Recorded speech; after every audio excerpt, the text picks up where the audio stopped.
જય ભીમ નમો બુદ્ધાય. હું ઉનાના depot manager એસટીના કર્મચારી અને પેસેન્જરના જીવ લેવા યમરાજ બની નીકળ્યા છે. વાત છે ઉના ડેપોની, જ્યાં બસનો મેં ફોટો મૂક્યો છે ને, એ એક્સિડન્ટ થયેલ બસ છે. ઉનાથી જખો, પહેલાં બસ ઉનાથી દીવ જાય અને દીવથી ઉના આવે ને ઉનાથી જખો. આ જે રૂટ રહ્યો ને, એ રૂટનો રન છે કિલોમીટર છે 1400, રિટર્ન કિલોમીટર 1400 કિલોમીટર. એસટીના નિયમ મુજબ ડ્રાઈવરોને 8 કલાકની નોકરી ફાળવાતી હોય છે, પણ આ રૂટની અંદર 16 કલાકની નોકરી આપવામાં આવે છે. તો આ તો નિયમ વિરુદ્ધ જ થયું કે આજે 8 કલાકની નોકરીના બદલે તમે 16 કલાકની નોકરી આપો છો, તો એક્સિડન્ટ શક્ય છે. આ જે બસ છે ને, ગાડી નંબર છે GJ18 ZT 0818. એમાં ડ્રાઈવર છે જયંતિભાઈ સોસા હતા. આ બસ ઉપડી હતી ઉનાથી 28/11/2024 રોજ સાંજના 4:30 વાગ્યે, અને આનું એક્સિડન્ટ થાય છે મોરબીથી વીરપુર ગામની નજીક રાત્રે 1 થી 1:30 ગાળામાં. નહીતર આ જે રૂટ લાંબો રૂટ હોય ને, એનું એવું હોય છે, માનો કે આજે ઉનાથી બસ ઉપડે છે જખો, તો રાજકોટ પહોંચે એટલે રાજકોટ ડ્રાઈવર ફરી જાય.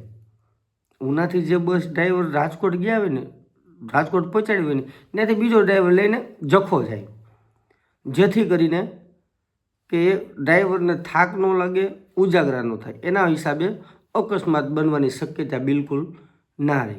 પછી આ તો વાહન છે, એક્સિડન્ટ કોઈ બી જગ્યાએ થઈ શકે, પણ આજે ડેપો મેનેજરની બેદરકારીના હિસાબે આ એક્સિડન્ટ થયું છે. આજે જો આ વ્યક્તિની નોકરી સિંગલ લખી હોત ને કે રાજકોટ સુધી, તો આ એક્સિડન્ટ મારા જાણવા મુજબ ન થાય.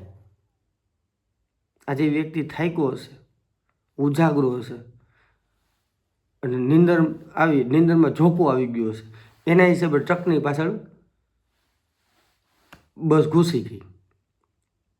અને તમે જોવો છો ને કે બસની હાલત શું છે. આજે બસની અંદર 46 પેસેન્જર હતા. કેટલા? હવે એની અંદરથી કોઈને કાંઈ વાગી ગયું હોત કે કોઈનું મૃત્યુ થયું હોત, તો એના જવાબદાર કોને ઠેરવત?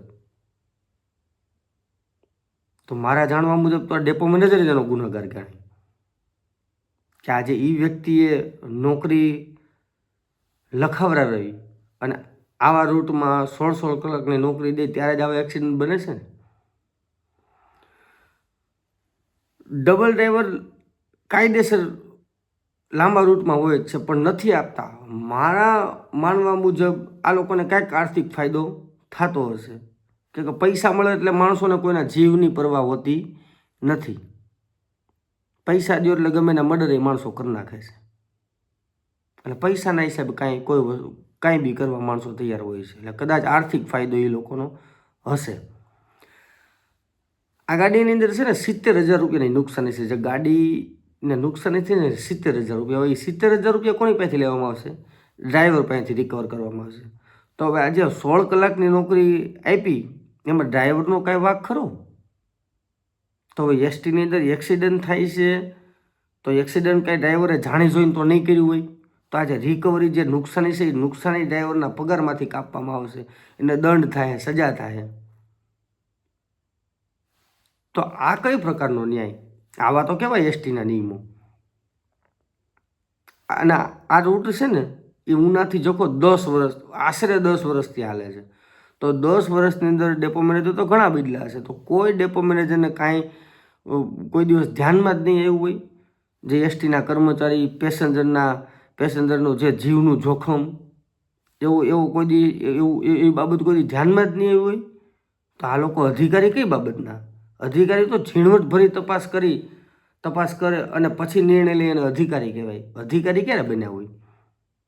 આજે ક્લાસ 2, ક્લાસ 1 અધિકારી બને છે, તો કાંઈ એને જાણ એમ નામ તો કાંઈ એને રૂપાળો જોઈને તો ન બનાવવામાં આવ્યા હોય, એને ભણ્યા છે ગણ્યા છે. તો અમરેલીના ડીસી સાહેબને હું ખાસ વિનંતી કરું છું કે આની અંદર જે કાયદાકીય તપાસ થઈ અને જે લોકોની બેદરકારીથી આ જે એક્સિડન્ટ થયું છે એની વિરુદ્ધ કાયદાકીય કાર્યવાહી થાય અને દાખલો બેસે એવા નિર્ણય લઈ.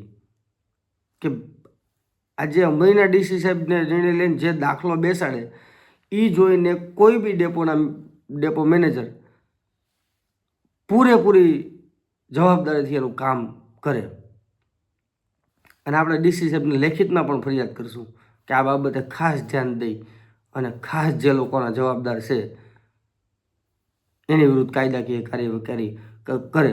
અને ડીસી સાહેબને ખાસ કહેવા માગું છું કે બને તો આ જે ડ્રાઈવર છે ને, ડ્રાઈવર આમાં નિર્દોષ છે, એને જાણી જોઈને એક્સિડન્ટ કર્યું નથી. તો આજે તમે એની પાસે રિકવરી કરો છો, નુકસાની લ્યો છો, તો એ ડ્રાઈવર પાસેથી નુકસાની ન લેવા પણ હું આપને વિનંતી કરું છું.